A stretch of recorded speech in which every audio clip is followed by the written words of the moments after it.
आज की जो कहानी मैं आपको सुनाने जा रहा हूँ, ये बहुत ही दर्दनाक कहानी है। और ये कहानी जो है सुनने के बाद आपको लगेगा कि हो ना सकता है कि मेरे परिवार में भी ऐसी घटना घट सकती है। इसीलिए समय रहते आप सतर्क भी हो सकते हैं। बता दें कि ये कहानी जो है एक सौतेले भाई और बहन के बीच की है। एक सौतेले भाई ने अपने बहन के साथ ही मौका पा कर के लगा देता है चौका। अब समझ सकते हैं, एक भाई अपने बहन के साथ ऐसी गंदी हरकतें करता है और उसको जो है अपने हवस का शिकार बनाता है। घर में कोई नहीं रहता है और ये मौका का फ़ायदा उठाता है। आप समझ सकते हैं, लोग विश्वास करें तो किस पर करें। ऐसी घटनाओं से आप लोग भी सतर्क रहें।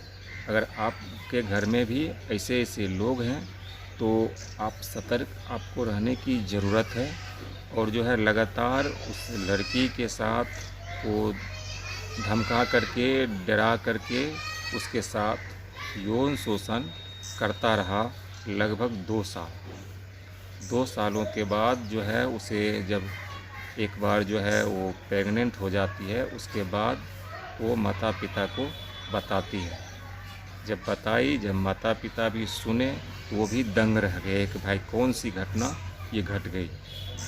उसके बाद दोनों को बैठाता है। उसके बाद दोनों से जब पूछताछ शुरू होता है पेरेंट्स के द्वारा, तो लड़की ने बताई कि हमको जो है धमका करके कि हमारे साथ ये काम करते थे और हम कहते थे, हम विरोध करते थे तो वो बोला जाता था कि अगर नहीं ये करोगी या करने दोगी तो हम तुमको जो है मार के फेंक देंगे। इसीलिए हम डर से जो है जो कहता था वो हम सुनते थे। आप समझ सकते हैं, ऐसे भाई जो कि भाई के नाम पर ये हैवान पैदा ले लिए हैं, जिन्होंने अपने ही बहन के साथ रिश्ते को शर्मसार कर देने वाली घटना को अंजाम देता है।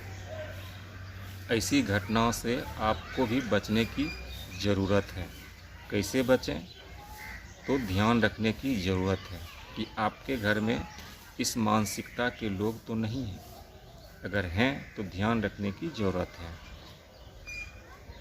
और ये जो रिलेशन है जो 2 सालों के बीच चला, उसके बाद जब प्रेग्नेंट हुआ, उसके बाद जो है जब घर में बताया गया तो लोग जाने, उसके बाद जो सौतेले भाई थे उसको घर से निकाल दिया जाता है।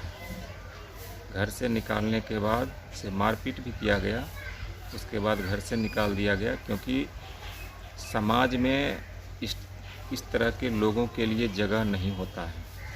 क्योंकि समाज के लोग ऐसी घटनाओं से घृणा करते हैं और इसीलिए उसे निकाला गया। और निकालने के बाद जो है जब समाज के लोगों को जानकारी मिली कि इस ढंग की घटना घटी है, उसके बाद जो है समाज के लोग उसे ताना मारने लगे और उसे बुरा भला बोलने लगे। उसके बाद जो है उस लड़का को सदा के लिए उस गांव से ही निकाल दिया गया और कहा गया कि अब तुम इस गांव में अगर पैर रखा तो समझ जाओ तुम्हारी यहाँ से अर्थी उठेगी, यानी तुमको जो है मार के फेंक दिया जाएगा। इसीलिए अब तुम कभी इस गांव में पैर कदम रखने की कोशिश भी नहीं करना।